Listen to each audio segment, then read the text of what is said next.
اعوذ باللہ من الشیطان الرجیم بسم اللہ الرحمن الرحیم السلام علیکم ورحمۃ اللہ وبرکاتہ۔ کچھ دنوں کے بعد میں یہ ریکارڈنگ کر رہا ہوں، کچھ مصروفیت تھی، کچھ گھریلو، کچھ دوسری۔ میرا نام ڈاکٹر ابو عبداللہ ہے اور میں انٹرنیشنل اسلامک یونیورسٹی سے قرآن، سنت اور شریعت میں گریجویٹڈ ہوں۔ آج کا لیکچر ہے کہ قرآن کا مس یوز، کہ قرآن جو اللہ تعالیٰ کی الہامی کتاب ہے، جو پوری کائنات کے لیے نازل ہوئی ہے، اس کا مسلمان گھرانوں میں مسلمان لوگ کس طرح اس کی توہین کر رہے ہیں۔ نمبر 1، دلہن کے اوپر رخصتی کے وقت اس کا سایہ کرنا۔ نمبر 2، قرآن کو کسی درد کی حالت میں سر پر رکھنا۔ میری ایک ملازمہ تھی فارم ہاؤس پہ، اس نے اپنے بچوں کا ختنہ رکھا، 2 بچوں کا، وہ کوارٹر میں ہاسپٹل میں، تو وہ بچہ رو رہا تھا تو اس نے فٹافٹ قرآن پکڑ کے نا تو اپنے سر پہ رکھ لیے۔ قرآن کی جھوٹی قسم کھانا، جھوٹی یا سچی قسم کھانا، عدالتوں میں، پنچایتوں میں، ہر جگہ قرآن کا نام لے کر جھوٹی گواہی دینا، کسی مقدمے میں قرآن کو گواہ بنانا یا منصف بنانا، زبانی کلامی، کوئی مقصد نہیں، بس ایسے ہی لوگوں کے اوپر اپنی نیکی پارسائی کا روب ڈالنے کے لیے۔ قرآن سے کسی لڑکی کی شادی کرنا، اچھا قرآن کو مرد یعنی میل بنایا گیا ہے ان معاملوں میں کہ لڑکے کی نہیں، لڑکے کی قرآن سے شادی نہیں ہو سکتی، لڑکی کی کرنی ہے۔ اور یہ مطلب قرآن کو مذکر بنانے کی کوشش کی گئی ہے، اور یہ عام ہے۔ بڑے لوگ زمیندار گھرانوں میں جائیدادوں والے وہ کیا کرتے ہیں کہ وہ چاہتے ہیں کہ یہ جو ہماری جائیداد ہے اس میں لڑکی کو نہ دینا پڑے، لڑکے ہی اس کے اوپر بدماشی کے زور پہ وہ قابض ہوتے ہیں جائیداد پہ۔ تو لڑکی کے معاملے میں یہ کیا جاتا ہے کہ اس کو کہا جاتا ہے کہ تمہاری قرآن سے شادی۔ اس پہ ایک فلم بھی بنی تھی کوئی، ہاں اس پہ فلم بنی تھی میرا خیال، میں نے کچھ کلپس دیکھے تھے۔ قرآن کو بچوں کے کسی قاری سے پڑھوانا، اچھا یہ قاری لوگ وہ حضرات ہوتے ہیں جو بالکل قرآن کی سمجھتے نہیں ہیں، انڈرسٹینڈ نہیں کرتے، صرف انہوں نے وہ عربی میں رٹا لگایا ہوتا ہے، حفظ بھی کیا ہوتا ہے۔ میں کئی دفعہ ایک مثال دے چکا ہوں اپنے مطلب کمپلیکس کی مسجد میں، جب میں نے قاری کو رکھا ملازم مسجد کے لیے تو میں نے جب انٹرویو کیا تو میں نے کہا آپ ماشاءاللہ حافظ ہیں قاری صاحب؟ کہتے جی الحمدللہ، سند دکھا دی۔ میں کہا آپ قرآن کو سمجھتے بھی ہیں؟ کہتے نہیں میں نہیں سمجھتا۔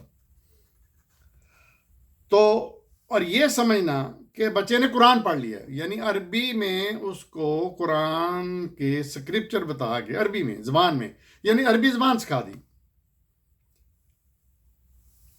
اور بچہ جو ہے وہ عربی کو بالکل نہیں جانتا۔ ایک اور واقعہ میں اس پہ یاد آ گیا، میں ایک بہت بڑی مسجد ہے مریم مسجد ہوسٹن میں، وہاں ایک دوست کے جنازے میں میرے جانے کا اتفاق ہوا، تو ابھی جنازہ نہیں آیا تھا، تو مسجد کے جو امام صاحب تھے بڑے، وہ چند دیسی بچوں کو، پاکستانی بچوں کو لے کے نکر میں، وہ خود پاکستانی، تو قرآن پڑھا تھا۔ میں پاس چلا گیا دیکھنے کے لیے کیا پڑھاتے ہیں، وہ صرف عربی پڑھا رہے تھے، قرآن کی انڈرسٹینڈنگ، قرآن کی تعلیم نہیں دے رہے تھے کہ قرآن میں اللہ تعالیٰ نے کہا کیا ہے۔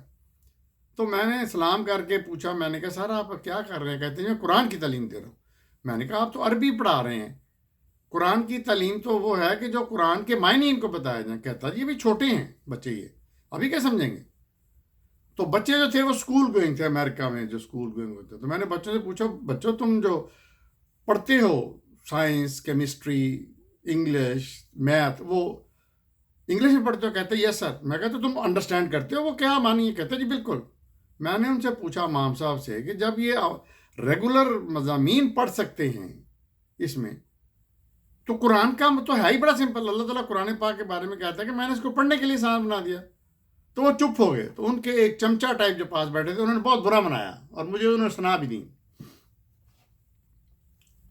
بچوں کو قرآن حفظ کرانا اور یہ سمجھ کے کرانا کہ یہ پتہ نہیں 7 نسلیں کہ وہ قرآن کا حافظ ہو گیا ہے، یہ کوئی روایات جس کو حدیث بولتے ہیں نا اس میں آیا ہوا ہے. ہاں اگر تو عربی زبان کا بچہ ہے، اس نے حفظ کیا ہے تو پھر تو بالکل ٹھیک ہے، اس نے قرآن کو انڈرسٹینڈ بھی کیا ہے پورا قرآن. لیکن ہمارے پاکستانی بچوں کو تو کچھ سمجھ نہیں ہے، تو انہوں نے رٹا لگا کے پڑھ لیا.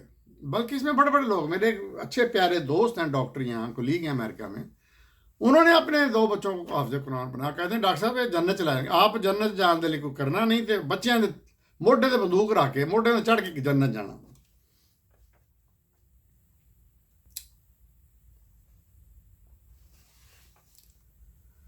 اگلی توہین کیا ہوتی ہے کہ مولویوں نے، مذہبی لوگوں نے، دینی لوگوں نے نہیں، مذہبی لوگوں نے مشہور کیا کہ اس کو وضو کے بغیر نہیں پڑھ سکتے. قرآن میں بڑا واضح ہے کہ اس کو پڑھنے کے لیے وضو کی ضرورت نہیں ہے. ہاں صاف ہونا ضروری ہے. اس کو ٹچ کرنے کے لیے گندا مندہ نہیں ہونا چاہیے، پچھی پوٹی مینسز نہیں ہونے چاہیے، لیکن وضو شرط نہیں. وضو قرآن نے صرف سورہ مائدہ میں نماز کے لیے لگائی ہے. لیکن یہ مولوی چونکہ خود نہیں پڑھے ہوتے، سمجھتے ہوتے قرآن، تو اس لیے لوگوں کو روک دیتے ہیں کہ یہ تم نے وضو کے بغیر نہیں پکڑنا. اور بندہ کہتا ہے جس نے قرآن پڑھنے پہ وہ کہتا ہے یار میں کون سی مصیبت کروں، کیا نہ کروں. اگلی توہین، قرآن کو قبر پہ لے جا کے پڑھنا. یہ ایک مشہور ہے، یہ بھی روایتوں میں نبی کریم صلی اللہ علیہ وسلم کا نام لگا دیا جاتا ہے کہ میت کے اوپر پڑھنے سے اس کا ثواب مردے کو جائے گا. اگلی مس یوز کیا ہے اس کا کہ برکت کے لیے چھوٹا سا قرآن گلے میں تعویذ کی طرح لٹکانا.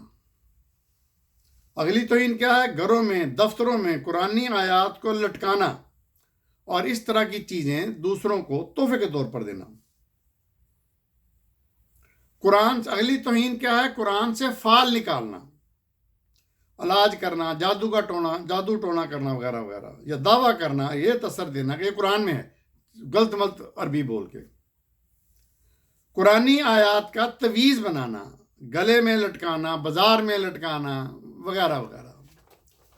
تو دوستو اگر قرآن ان چیزوں یا کاموں کے لیے نہیں ہے تو پھر کس کام کے لیے ہے؟ کیا رسول اللہ نے یہ سارے کام کیے یا ان کے صحابہ نے یہ کام کیے؟ اگر کیے ہیں تو کہاں لکھا ہے؟ اب آئے دیکھیں کہ قرآن ہے کیا، کہاں سے آیا، اصلی قرآن کہاں ہے، قرآن اپنے بارے میں کیا کہتا ہے. کیا قرآن کے اور بھی معنی ہیں؟ اگر ہے تو ان کا کیا مطلب ہے؟ کہ قرآن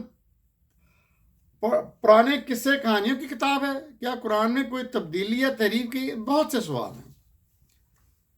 لیکن اصل قرآن کا مقصد یہ ہے، اللہ تعالیٰ قرآن پاک میں کہتا ہے کہ میں نے قرآن کو وَلَقَدْ يَسَّرْنَا الْقُرْآنَ لِلذِّكْرِ فَهَلْ مِن مُدَّكِرٍ، ہم نے قرآن کو پڑھنے کے لیے آسان بنا دیا. تو کوئی ہے اس پہ غور و فکر کرے؟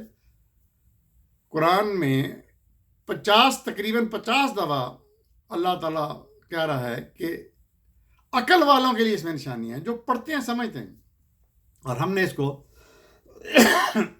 دنیا میں تماشا بنا دیا ہے، دن رات اس کا مس بیہیو ہو رہا ہے، اس کی توہین ہو رہی ہے. دیکھتے رہیے میرا چینل ڈاکٹر ابو عبداللہ.